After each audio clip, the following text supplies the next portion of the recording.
Springfield, Missouri, was a peaceful mid-sized city in the early 1990s, known for its strong community values and quiet neighborhoods. In the summer of 1992, it was rocked by a mystery that would haunt the region for decades. On the morning of June 7, 3 women vanished without a trace. Their names, Sherrill Levitt, Suzie Streeter, and Stacy McCall, would become permanently etched into the community's memory, sparking fear, outrage, and years of speculation. The case, often referred to as the Springfield Three, remains one of the most chilling and confounding unsolved disappearances in the United States. What made the incident so alarming was not just the fact that 3 individuals went missing, but the manner in which it happened. There were no clear signs of struggle, no witnesses, and no evidence left behind that could point definitively to what had taken place. From the outside, everything at the house on East Delmar Street appeared normal. But inside, the air was thick with silence and unanswered questions. All that remained were cars parked in the driveway, a television left on, a dog roaming nervously inside, and 3 empty spaces where vibrant lives had been just hours before. This case would ultimately draw in multiple law enforcement agencies, thousands of citizen volunteers, and international media attention. Despite a deluge of tips and theories, not a single arrest has ever been made. The disappearance created a painful void for families and stirred deep anxieties throughout the region. Over 30 years later, people still ask what happened to those 3 women, hoping that one day the truth will surface. In recounting the events that led to their disappearance, the community's response, and the long trail of investigation that followed, it is essential to separate the speculation from the facts. This section begins by reviewing the events of June 6 and 7, 1992, as clearly and faithfully as possible, based on law enforcement records and first-hand accounts. What happened over those 2 days is the beginning of one of the most haunting chapters in Missouri history. June 6, 1992, was a day of celebration for Kickapoo High School graduates. Among them were Suzie Streeter and her close friend Stacy McCall, both looking forward to a summer of possibilities and freedom before beginning the next chapter of their lives. That evening, the 2 teenagers joined friends at multiple graduation parties across the city. Their night was filled with laughter, pictures, and promises of future meetups. As the night progressed, they originally planned to stay over at the home of their friend Janelle Kirby, who was also attending the parties. However, the Kirby home became crowded with other guests, prompting Suzie and Stacy to change their plans late in the night. They decided to return to Suzie's home at 1717 East Delmar Street. The house was shared with Suzie's mother, Sherrill Levitt, a 47-year-old cosmetologist known for her professionalism and quiet life. Around 2:15 a.m., the 2 girls left Janelle's house in their separate vehicles and drove to Suzie's house, presumably to sleep there for the night. This was the last time they were ever seen. What happened between 2:15 a.m. and the next morning remains one of the most heavily scrutinized and confusing time periods in Springfield's history. By around 7:30 a.m., calls began coming into the house with no answer. Janelle Kirby, who had expected to go with the girls to a water park in Branson later that morning, tried repeatedly to reach them. Eventually, concerned by the silence, she and her boyfriend went to the Levitt residence around 12:30 p.m. on June 7. They found nothing outwardly alarming at first. The cars of all 3 women were parked outside. The front door was unlocked. Inside, Cinnamon, the family's Yorkshire Terrier, was pacing nervously. The television was left on, and all the women's personal belongings, including purses, money, and cigarettes, were inside. Yet, the women themselves were nowhere to be found. As more people arrived at the house later that day, including Janice McCall, Stacy's mother, the concern deepened. It soon became clear that something was terribly wrong. The scene inside the house on Delmar Street appeared, at first glance, to be remarkably ordinary. Yet it was precisely this ordinariness that made it so chilling. There were no signs of forced entry.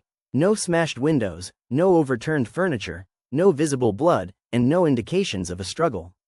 The front porch light was broken, and a well-intentioned visitor swept up the shattered glass before realizing it could have been evidence. By the time law enforcement arrived, numerous people had entered the home, potentially disturbing what may have been a crucial crime scene. Inside the house, nothing was obviously amiss. The beds appeared to have been slept in. A full purse belonging to Stacy was found with her clothes folded beside it. Suzie's belongings were also untouched. Sherrill's items, including her car and cigarettes, remained where she had left them. The television in Suzie's room was still turned on. The home gave every impression that the women had returned, settled in for the night, and vanished shortly afterward without warning or struggle. Adding to the mystery were two disturbing phone calls received by Janelle Kirby while she was in the home waiting for someone to return. The calls were from an unidentified male who spoke in sexual innuendos and vulgar language. They were unsettling, but at the time, Kirby thought they might be a prank. She later regretted not recognizing their potential importance.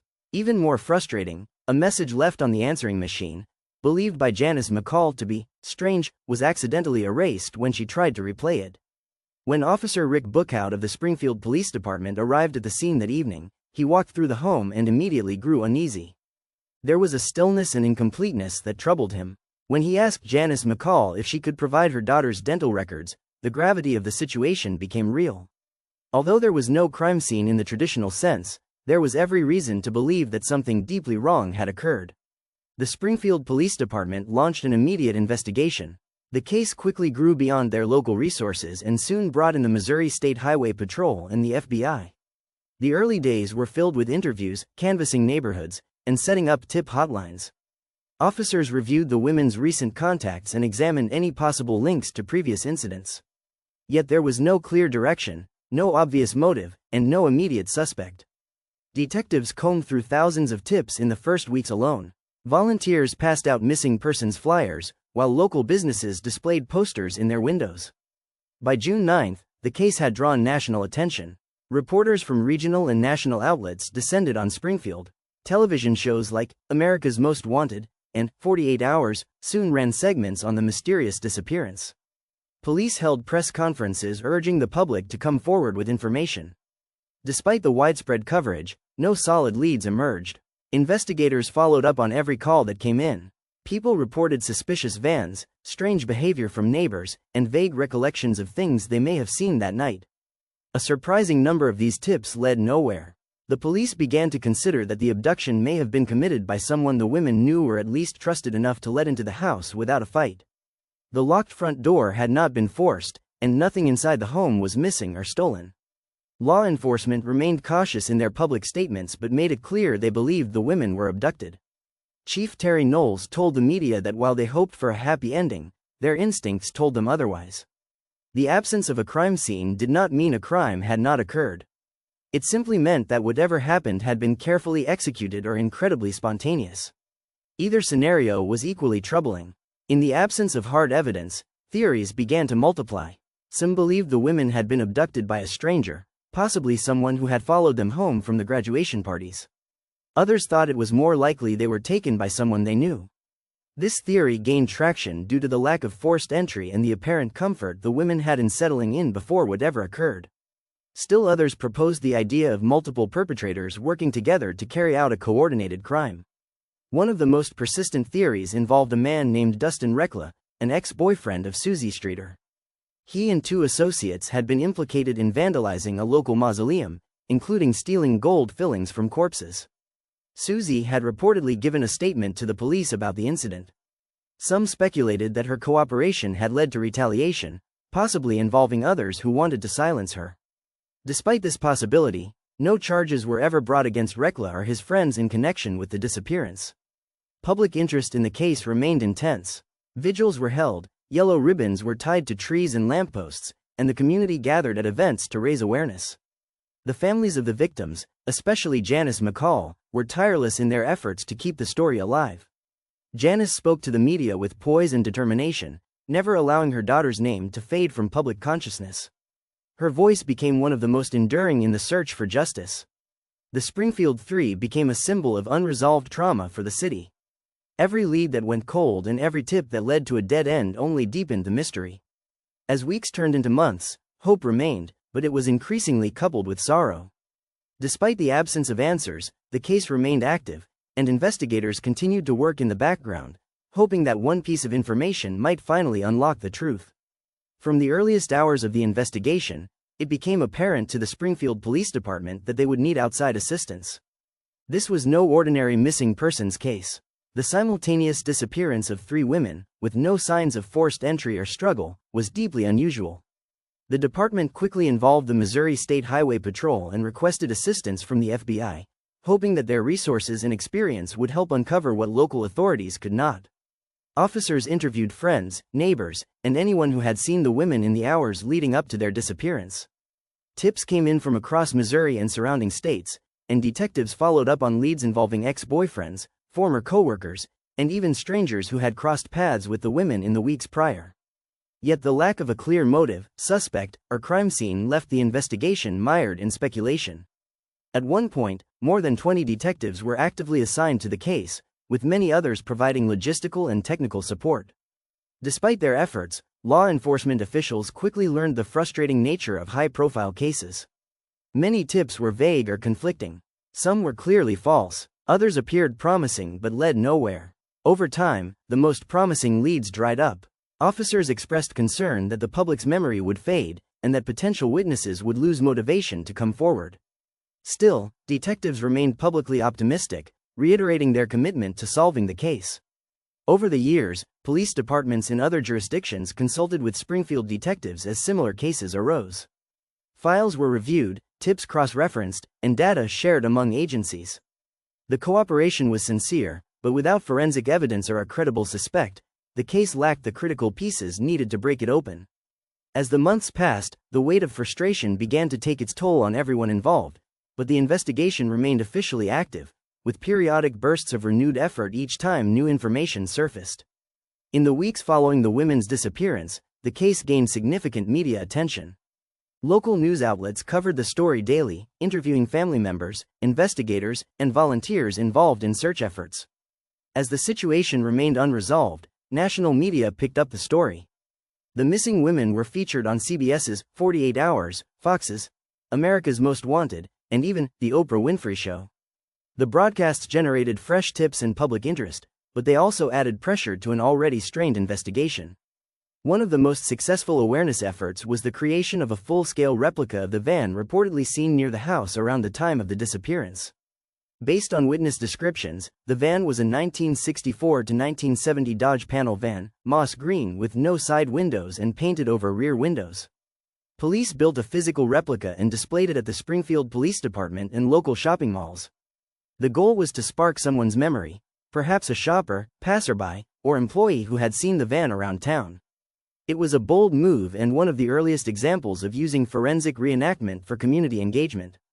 In addition to the van display, families and community members organized several awareness events, including a widely attended vigil called A Rainbow of Hope at Kickapoo High School. Local musicians, theater performers, and volunteers raised funds for the growing reward fund. By the spring of 1993, the total reward had reached more than $40,000. Janice McCall called the show of support incredible, and credited the community for helping her find the strength to keep moving forward. The case also inspired new discussions about how to handle missing persons cases more effectively. Families, advocates, and educators began to call for stronger communication networks between law enforcement agencies, as well as for more rapid responses in cases that did not fit the traditional mold. While not every tip led to progress, the continued media presence ensured that the names of Sherrill Levitt, Suzie Streeter, and Stacy McCall would not be forgotten. For Springfield, this was not just a mystery, it was a wound that would not heal. By the mid-1990s, years had passed without a meaningful breakthrough. Yet the case never went cold in the hearts of the investigators, nor in the community's collective memory. Every few years, a new tip would come in that seemed promising enough to warrant serious attention. In 1996, and again in 2003, law enforcement officials received information suggesting that the women may have been buried on a remote property in Berry County, about 75 miles from Springfield. The tip came from a man who was incarcerated at the time and claimed to have knowledge of the burial site. Authorities took the information seriously and conducted 2 separate digs on the same piece of land. The field had previously served as an informal junkyard, littered with old tires, rusted machinery, and automotive parts. Cadaver dogs were brought in to inspect the area, and at one point, they alerted to 2 separate spots. Law enforcement dug deep into the soil, hoping to uncover something, anything, that could provide a clue. Clothing and possible bone fragments were discovered, but subsequent testing revealed they were either animal remains or far too degraded to be conclusively identified. In another instance, a forensic anthropologist was consulted to analyze items collected during one of the searches. A piece of cloth tested positive for human blood, but DNA testing was inconclusive. The samples were later sent to a specialized lab in New Orleans for mitochondrial testing, which can analyze degraded biological material.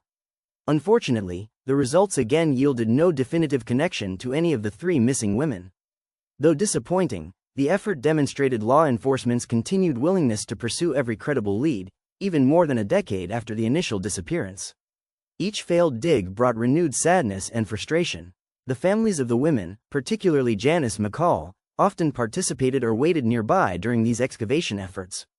Each time, they hoped to bring the girls home. Each time, they left with nothing. For them, the absence of closure was more painful than any confirmed tragedy.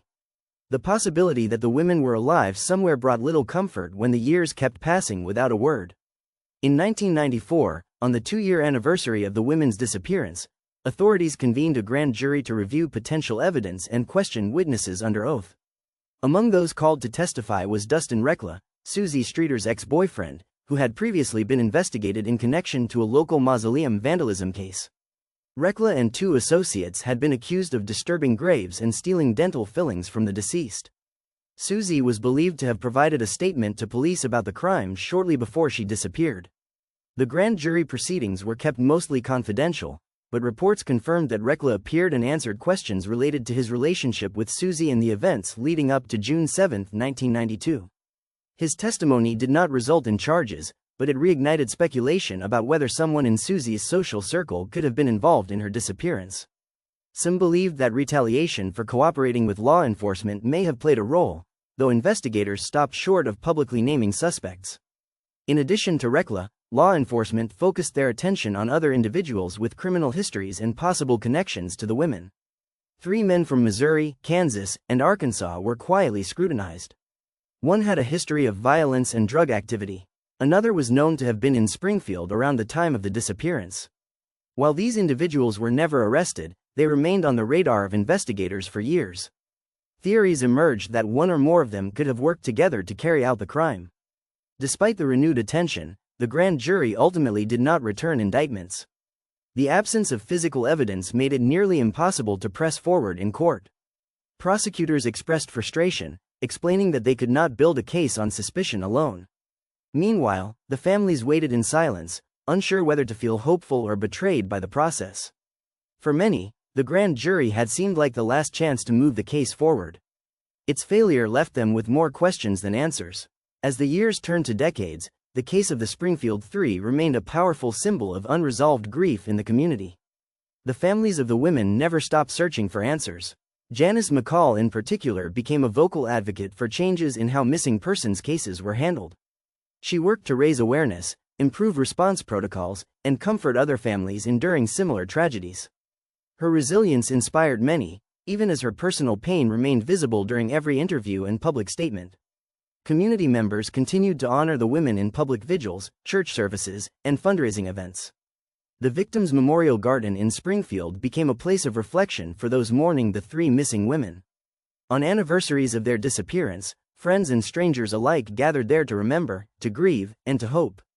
The yellow ribbons, once tied on fences and lampposts across the city, served as reminders that their story was not over. Despite the passage of time, law enforcement has never officially closed the case.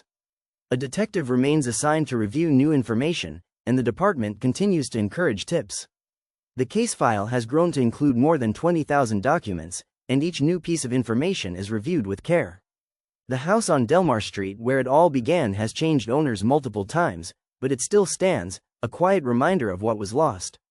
The story of Sherrill Levitt, Suzie Streeter, and Stacy McCall is more than a cold case. It is a reflection of how quickly life can change, how vulnerable even the safest homes can be, and how fiercely a community can come together in the face of unthinkable tragedy. The search for answers continues, not only for justice but for peace. Until the truth is known, the people of Springfield, and all who have followed this story, will remember the Springfield Three, not as a mystery, but as lives still waiting to be found.